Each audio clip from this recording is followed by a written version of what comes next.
क्या आप डाइटिंग से परेशान हैं? क्या डाइटिंग आपको एक भूल-भुलैया की तरह लगती है? कीटो, डिटॉक्स, फास्टिंग सब ट्राई किया बट असली रिजल्ट्स नहीं मिल रहे हैं। तो आइए कन्फ्यूजन को पीछे छोड़ते हैं एंड साइंस में घुसते हैं और ये समझने की कोशिश करते हैं कि साइंस डाइटिंग के लिए क्या कहता है।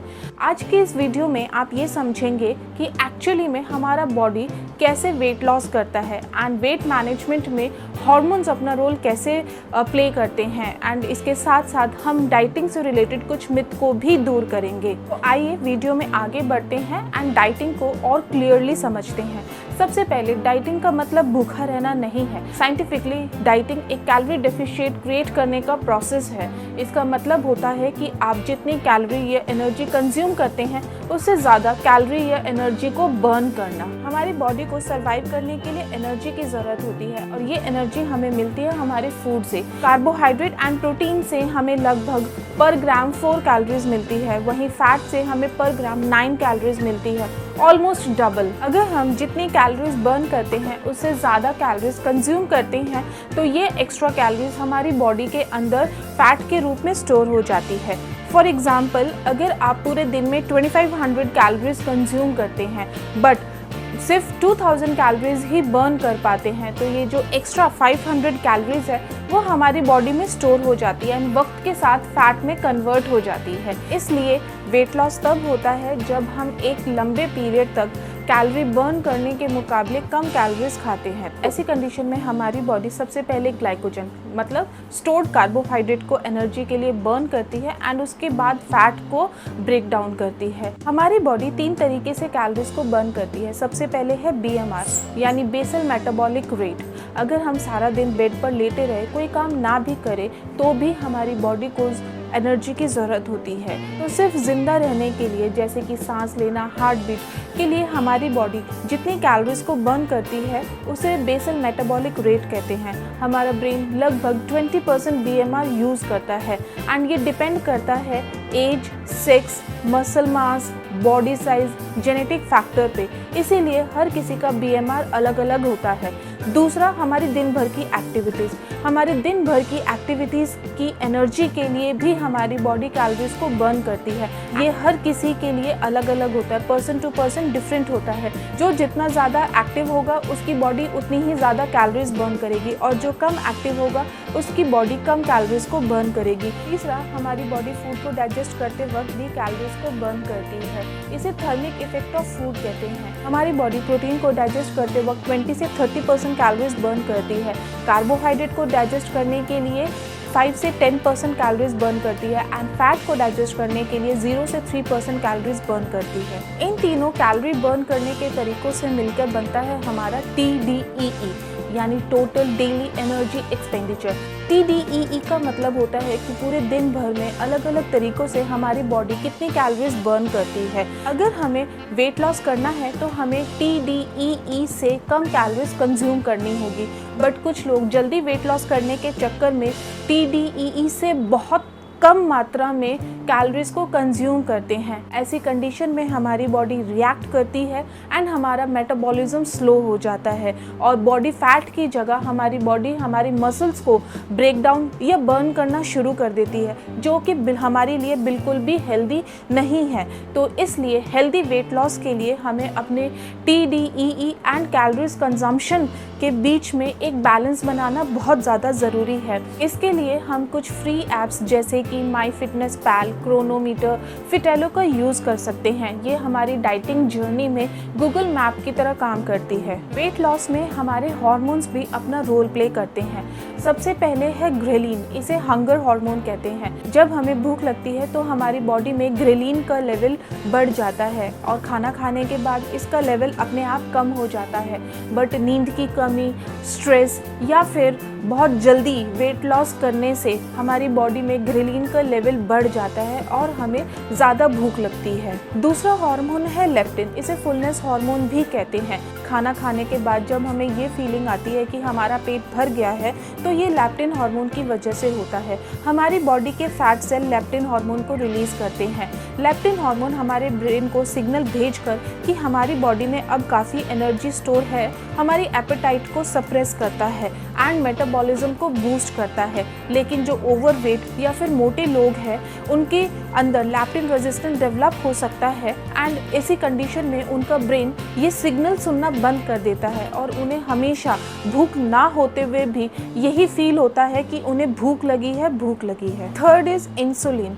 जब हम कार्बोहाइड्रेट रिच डाइट खाते हैं तो हमारा पेनक्रियाज इंसुलिन को रिलीज करता है, बट जब हम बार बार बहुत ज़्यादा शुगरी और कार्बोहाइड्रेट रिच डाइट खाते हैं तो हमारी बॉडी के अंदर इंसुलिन का लेवल बढ़ जाता है और ये फैट स्टोरेज को प्रमोट करता है एंड हमारी बॉडी में इंसुलिन रेजिस्टेंस को डेवलप करता है। इसलिए बार बार बैलेंस डाइट पर जोर दिया जाता है।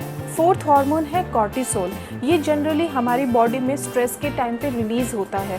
हमारी बॉडी में हाई कॉर्टिसोल लेवल हमारी भूख को बढ़ाता है, फैट स्टोरेज को प्रमोट करता है एंड हमारी बॉडी के अंदर मसल्स के ब्रेकडाउन को शुरू करता है। इसलिए वेट लॉस करने के लिए स्ट्रेस को अवॉइड करना चाहिए, क्योंकि ज़्यादा स्ट्रेस का मतलब है बॉडी में ज़्यादा कॉर्टिसोल और ज़्यादा कॉर्टिसोल का मतलब होता है ज़्यादा बेली फैट। अगर हम अपने फूड में कैलोरीज को बहुत ज़्यादा रिस्ट्रिक्ट करते हैं तो ऐसी कंडीशन में हमारी बॉडी में लैप्टिन की लेवल कम हो जाता है एंड ग्रेलिन और कॉर्टिसोल का लेवल बढ़ जाता है। इसीलिए लॉन्ग टर्म में रिस्ट्रिक्टिव डाइट्स फेल हो जाती हैं। डाइटिंग करते वक्त हमें अपनी डाइट में प्रोटीन को ज़रूर इंक्लूड करना चाहिए, क्योंकि ये डाइटिंग के सुपर हीरोज़ हैं। क्योंकि प्रोटीन हमारी मसल्स को प्रिजर्व करता है। सेकेंड, प्रोटीन खाने के बाद हमें ज़्यादा लंबे समय तक भूख नहीं लगती है। तीसरा, प्रोटीन को डाइजेस्ट करने में हमारी बॉडी ज़्यादा कैलोरीज बर्न करती है। प्रोटीन के बेस्ट सोर्सेज है egg, paneer, legumes, Greek yogurt and lean meat. Lean meat मतलब ऐसा मीट जिसमें फैट कंटेंट बहुत कम होता है। कुछ लोग डाइटिंग करते वक्त अपनी डाइट में फैट को बिल्कुल भी यूज़ नहीं करते हैं। ये एक राइट अप्रोच नहीं है। हमारी बॉडी को हेल्दी फैट्स की बहुत ज़्यादा ज़रूरत होती है। हमारी बॉडी में फैट हार्मोन प्रोडक्शन के लिए, प्रॉपर ब्रेन फंक्शनिंग के लिए एंड फैट सॉल्युबल विटामिन्स के एब्जॉर्प्शन के लिए बहुत ज़्यादा ज़रूरी होते हैं। एंड स्पेशली विमेंस अगर अपनी डाइट में फ़ैट को बिल्कुल नहीं लेती है या फिर बहुत कम मात्रा में लेती हैं तो उनकी फर्टिलिटी पे बहुत बुरा असर पड़ता है और आगे जाके उनकी प्रेगनेंसी में प्रॉब्लम हो सकती है। इसीलिए अपनी डाइट में हेल्दी फैट्स को इंक्लूड कीजिए and trans fats and saturated fats को अवॉइड कीजिए। Healthy fats, trans fats and saturated fats के बारे में जानने के लिए आप मेरी good fats versus bad fats वाली वीडियो को देख सकते हैं। उसका लिंक आपको डिस्क्रिप्शन में मिल जाएगा। डाइटिंग करते वक्त आपने एक चीज़ नोटिस की होगी कि आपकी डाइटिंग के फर्स्ट वीक में ही आपका 2 से 3 kg वेट कम हो जाता है एंड हम बहुत खुश हो जाते हैं, बट ये सच नहीं है। ये हमारा भ्रम होता है। ये वाटर वेट लॉस होता है, फैट लॉस नहीं। एक्चुअली होता क्या है कि जब हमारी बॉडी कार्बोहाइड्रेट को स्टोर करती है तो उसके साथ वाटर को भी स्टोर करती है एंड जब हम अपनी डाइट में कार्बोहाइड्रेट या सॉल्ट के इनटेक को कम करते हैं तो हमारी बॉडी जल्दी से वाटर वेट लॉस करती है एंड हम सोचते हैं कि हमारी बॉडी से फैट लॉस हुआ है, बल्कि रियलिटी में फैट लॉस एक बहुत ही स्लो प्रोसेस है। हेल्दी तरीके से हम एक वीक में लगभग 0.5 से 1 kg फैट लॉस कर सकते हैं। वेट लॉस करने के लिए हमारे पास अलग अलग तरीके की कई सारी डाइट्स है, पर सबका मेन फोकस है कैलोरीज कम करना। आइए जल्दी से सबसे कॉमन डाइट्स को एक बार देख लेते हैं। इस डाइटिंग मेथड में हम जितनी कैलोरीज बर्न करते हैं उससे कम कैलोरीज खाते हैं। ये सिंपल, इफेक्टिव और कस्टमाइजेबल मेथड है। बिगनर्स के लिए बेस्ट है। कोई भी फूड ग्रुप रिस्ट्रिक्टेड नहीं होता और ट्रैकिंग और अवेयरनेस की भी ज़रूरत नहीं होती। इस मेथड में हम कार्ब्स कम खाते हैं ताकि बॉडी एनर्जी के लिए फैट्स का यूज़ करे। रोज़ाना लगभग 20 से 100 ग्राम कार्ब्स ही खाने चाहिए। शुरुआत में क्विक वेट लॉस होता है, ब्लड शुगर स्टेबल रहता है, बट लंबे समय तक इस डाइट को फॉलो करना मुश्किल होता है। इस डाइट में बहुत कम कार्ब्स और ज़्यादा मात्रा में फैट्स खाया जाता है। इस डाइट से रैपिड फैट लॉस होता है, भूख कम लगती है, मेंटल फोकस भी बेटर होता है, बट पर्सन को न्यूट्रिएंट डिफिशिएंसीज का रिस्क रहता है और ये डाइट हर किसी के लिए सुटेबल नहीं है। इस मेथड में सिर्फ एक टाइम ही खाना खाते हैं। ये नेचुरली कैलोरी इनटेक कम करता है। पर जब हम खाना खाते हैं तो उस टाइम पे ज़्यादा क्वांटिटी में खाना खाया जा सकता है एंड विमेंस में उनके हार्मोन्स पर बुरा असर हो सकता है। इस मेथड में फैट बहुत कम क्वांटिटी में खाया जाता है, खास करके सैचुरेटेड फैट्स। ये हार्ट के लिए अच्छा होता है, वेजिटेरियंस के लिए इजी होता है, हाई फाइबर डाइट होती है। बट इस मेथड में भूख बहुत ज़्यादा लग सकती है और कुछ एसेंशियल फैटी एसिड्स हमारी बॉडी मिस कर सकती है। इस मेथड में ज़्यादा क्वांटिटी में प्रोटीन खाया जाता है ताकि लंबे समय तक भूख ना लगे। इस डाइट से मेटाबॉलिज्म बूस्ट होता है, भूख कंट्रोल होती है, लेकिन कुछ लोगों में इस डाइट की वजह से उनकी किडनी पर बुरा असर हो सकता है। इस डाइट में सिर्फ और सिर्फ प्लांट बेस्ड फूड ही खाया जाता है। इसकी वजह से सैचुरेटेड फैट्स की मात्रा कम हो जाती है और ये डाइट हार्ट के लिए अच्छी होती है। लेकिन इस डाइट की वजह से पर्सन के अंदर प्रोटीन, विटामिन B12 या आयरन की कमी हो सकती है। ये 3 तरह की डाइट होती है। लेक्टो वेजिटेरियन जिसमें सिर्फ डेयरी प्रोडक्ट्स ही खाए जाते हैं, ओवो वेजिटेरियन जिसमें सिर्फ एग्स खाए जाते हैं एंड लेक्टो ओवो जिसमें दोनों डेयरी प्रोडक्ट एंड एग दोनों खा सकते हैं। इस डाइट की वजह से पर्सन के अंदर कोलेस्ट्रॉल का लेवल कम हो जाता है एंड एंटीऑक्सीडेंट का लेवल बढ़ जाता है। लेकिन इस डाइट की वजह से पर्सन का डेयरी प्रोडक्ट पर ज्यादा डिपेंडेंट होने का रिस्क रहता है। ये डाइट ग्रीस एंड इटली से इंस्पायर्ड है। इसमें सभी तरह के फूड्स पर फोकस किया जाता है। ये डाइट हार्ट के लिए हेल्दी होती है एंड ज्यादा सस्टेनेबल होती है। बट इस डाइट के थ्रू वेट लॉस बहुत स्लोली होता है। ये डाइट मेनली ब्लड प्रेशर को कम करने के लिए यूज की जाती है, लेकिन ये वेट लॉस को भी सपोर्ट करती है। लॉन्ग टर्म में ये एक सेफ ऑप्शन है, बट इस मेथड में मील प्लानिंग की पूरी जरूरत होती है। इस डाइट में हम ज्यादातर meat, fish, veggies and nuts ही खाते हैं। ये डाइट हाई इन प्रोटीन होती है, लेकिन बहुत ज्यादा रिस्ट्रिक्टिव भी होती है। इस डाइट में सिर्फ लिक्विड फूड ही खाया जाता है। जनरली डॉक्टर्स इसे रिकमेंड नहीं करते हैं। इस डाइट से शॉर्ट टर्म में वाटर वेट लॉस तो हो जाता है, लेकिन असली फैट लॉस नहीं होता है, बल्कि बॉडी के अंदर न्यूट्रिएंट्स की कमी हो सकती है एंड मेटाबॉलिज्म और मसल्स को नुकसान हो सकता है। इन सभी डाइट्स को देखने के बाद हम एक चीज़ अच्छे से समझ सकते हैं कि सबसे बेस्ट डाइट वो होती है जिसे हम कंसिस्टेंटली फॉलो कर सकें। आइए अब डाइटिंग से रिलेटेड हम कुछ मिथ को दूर करते हैं जो हमारी सोसाइटी में बहुत कॉमन है। सबसे पहले, ज़्यादा कार्बोहाइड्रेट खाने से हम मोटे हो जाते हैं। ये मिथ है। मोटा होना हमारी कैलोरी इनटेक पर डिपेंड करता है। 8 बजे के बाद खाना मत खाओ, उससे आप मोटे हो जाओगे। नहीं, मोटापा टोटल कैलोरी पे डिपेंड करता है, क्लॉक पर नहीं। तीसरा, डिटॉक्स ड्रिंक्स फैट को मेल्ट करते हैं। ये भी एक मिथ है। हमारी बॉडी के अंदर हमारी kidney and liver naturally detox करती है, तो हमें बाहर से डिटॉक्स ड्रिंक्स की ज़रूरत नहीं होती है। वेट लॉस करने के लिए राइस को बिल्कुल अवॉइड करना चाहिए। ये भी एक मिथ है, क्योंकि हम कितना राइस खाते हैं एंड किसके साथ खाते हैं ये इम्पॉर्टेंट है। अगर हम राइस को थोड़ी सी मात्रा में ले और मोस्टली राजमा, छोले, दाल या वेजिटेबल्स के साथ खाएं तो ये वेट नहीं बढ़ाती हैं। नेक्स्ट, मील स्किप करने से वेट लॉस में हेल्प मिलती है। ऐसा नहीं होता है। जब हम एक मील स्किप करते हैं तो कई बार ऐसा होता है कि हम अपनी दूसरी मील में ज़्यादा क्वांटिटी में खा लेते हैं। नेक्स्ट, भूखे रहने से वेट लॉस होता है। ऐसा नहीं है। भूखा रहने से हमारे बॉडी का मेटाबॉलिज्म स्लो हो जाता है एंड हमारी बॉडी मसल्स को ब्रेक डाउन करना शुरू कर देती है। आर्टिफिशियल स्वीटनेस का यूज़ करना भी कंट्रोवर्शियल है, जबकि ये कैलोरी फ्री होते हैं। कुछ स्टडीज़ कहती है कि आर्टिफिशियल स्वीटनर्स का यूज़ करने से हमारे स्टमक के गुड बैक्टीरियाज और हमारे स्वीट टेस्ट रिसेप्टर डिसरेगुलेट हो जाते हैं, जिसकी वजह से हमारी बॉडी के अंदर एपेटाइट और क्रेविंग बढ़ जाती है। इसलिए आर्टिफिशियल स्वीटनर्स पर डिपेंड करने की बजाय हमें ओवरऑल स्वीट प्रेफरेंसेस एंड अपनी क्रेविंग को कंट्रोल करने पे फोकस करना चाहिए। में से बहुत से लोगों ने नोटिस किया होगा कि कुछ टाइम के बाद उनकी डाइटिंग फेल हो जाती है। इसमें हमेशा उनकी गलती नहीं होती है, क्योंकि जब हम कम मात्रा में खाते हैं तो हमारी बॉडी अडेप्ट करती है एंड हमारा मेटाबॉलिज्म स्लो हो जाता है। हम लॉन्ग टर्म हेल्दी हैबिट्स भी डेवलप नहीं कर पाते हैं और ओवर रिस्ट्रिक्शन की वजह से हमारी क्रेविंग्स बढ़ जाती हैं एंड कंट्रोल वीक पड़ जाता है। इसीलिए लॉन्ग टर्म में डाइटिंग को सक्सेसफुल बनाने के लिए हेल्दी हैबिट्स को डेवलप करना बहुत ज़रूरी होता है। इसलिए मैं आपके साथ कुछ टिप्स शेयर करना चाहती हूँ जिससे आपको डाइटिंग एक हार्ड प्रोसेस ना लगे लगे और आप स्मार्टली और हेल्दी वे में डाइटिंग कर पाए। सबसे पहले हेल्दी फैट्स को चूज़ कीजिए, जैसे कि नट्स, ऑलिव ऑयल, सीड्स।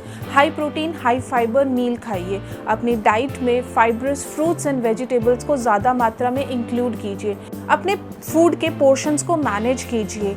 आप हेल्दी फूड भी ज़्यादा मात्रा में खाया जा सकता है, इसीलिए छोटी प्लेट का यूज़ कीजिए एंड अपने फुलनेस और हंगर क्लूज को समझने की कोशिश कीजिए पूरे दिन में 7000 से 10,000 स्टेप्स चलें। प्रॉपर नींद लीजिए 7 से 8 घंटे की। हार्ट हेल्थ के लिए और कैलोरीज बर्न करने के लिए कार्डियो के साथ रेजिस्टेंस ट्रेनिंग को कंबाइन कीजिए at least 2 to 3 times per week. Sugary drinks को लिमिट कीजिए। ज़्यादा मात्रा में होलसम फूड या फिर मिनिमली प्रोसेस्ड फूड खाइए, क्योंकि ये न्यूट्रिएंट रिच होते हैं, high in protein and fibre होते हैं। हमेशा हाइड्रेटेड रहिए, क्योंकि कई बार थर्स्ट हंगर को मिमिक करती है, इसलिए दिन भर पानी पीते रहिए। कोशिश करें खाना खाने से पहले भी पानी पिए। अगर आपको प्लेन वाटर बोरिंग लगे तो आप पानी के अंदर मिंट, क्यूकम्बर या फिर लेमन डाल के पी सकते हैं। फ़ोन करते वक्त भी कोशिश कीजिए कि वॉक करें, यानी कि बैठे बैठे किसी से फ़ोन पे बात करने की बजाय चलते चलते किसी से फ़ोन पे बात कीजिए। अपने स्ट्रेस मैनेज कीजिए थ्रू माइंडफुलनेस, हॉबीज़ या फिर किसी से बात कर, क्योंकि बोर्डम, स्ट्रेस और सैडनेस हमारी क्रेविंग्स को ट्रिगर करती है। खाने को धीरे धीरे खाइए। अपने खाने के टेक्सचर एंड फ्लेवर का पूरा स्वाद लीजिए, उसे प्रॉपर तरीके से एंजॉय कीजिए, क्योंकि हमारे ब्रेन को फुलनेस सिग्नल पहुंचने में एटलीस्ट 20 मिनट लगते हैं। क्वांटिटी के बदले क्वालिटी को चूज़ कीजिए। सक्सेसफुल डाइटिंग कैलोरीज पर डिपेंड नहीं करती है।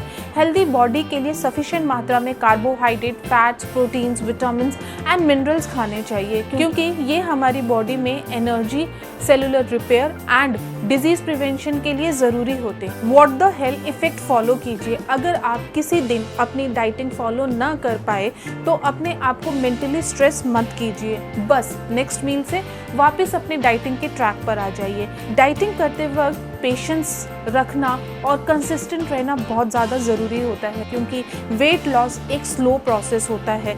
इसीलिए वेट लॉस के लिए हेल्दी वेट लॉस के लिए हेल्दी हैबिट्स पर फोकस करना चाहिए, स्केल पर नहीं। तो इस वीडियो में हमने ये देखा है कि बेस्ट डाइट वो होती है जिसे हम कंसिस्टेंटली फॉलो कर सकते हैं, जो होलसम फूड, एडिक्वेट मात्रा में प्रोटीन एंड फाइबर्स को प्रायोरिटी देती है। डाइटिंग करने के लिए आपको परफेक्ट होने की ज़रूरत नहीं है, पेशेंस रखने की ज़रूरत होती है। जो इंडिविजुअल डाइटिंग्स कर रहे हैं उन्हें एक रजिस्टर्ड डाइटिशियन या फिर क्वालिफाइड न्यूट्रिशनल प्रोफेशनल से ज़रूर कंसल्ट करना चाहिए और one size fits all diet को फॉलो नहीं करना चाहिए, क्योंकि हर किसी की न्यूट्रिशनल रिक्वायरमेंट्स अलग अलग होती है based on age, sex, metabolism, health condition, lifestyle, genetic factor etcetera. एक डाइट जो एक बंदे के लिए काम की होती है, वहीं दूसरे पर्सन के लिए वो इनइफेक्टिव या फिर कुछ कंडीशन में हार्मफुल भी हो सकती है, क्योंकि साइंटिफिकली गाइडेड डाइट्स हमारी बॉडी में क्रॉनिक डिजीज़ जैसे कि हार्ट डिजीज़, डायबिटीज़, कैंसर के रिस्क फैक्टर्स को कम करती है। वहीं overly restrictive and poorly planned diet हमारी बॉडी में muscle loss, nutritional deficiencies, metabolic slow down, decrease bone density, menstrual disturbances और इवन हार्ट डिजीज़ के रिस्क फैक्टर का कारण बन सकती है। डाइटिंग प्रोसेस में motivation, social support, food environment and behavioural strategies जैसे कि self monitoring, goal setting important role play करती है। अगर इस वीडियो को देखने के बाद आपके डाइटिंग से रिलेटेड डाउट्स दूर हुए हैं तो प्लीज़ अब इस वीडियो को लाइक कीजिए एंड अपने उन फ्रेंड्स के साथ शेयर कीजिए जो डाइटिंग के ट्रैप में फंसे हुए हैं। अपने वैल्यूएबल फीडबैक हमें शेयर करना मत भूलिएगा और हमें कमेंट सेक्शन में ज़रूर बताइएगा कि डाइटिंग के किस साइंटिफिक एस्पेक्ट ने आपको सबसे ज़्यादा सरप्राइज़ किया है। Thank you so much.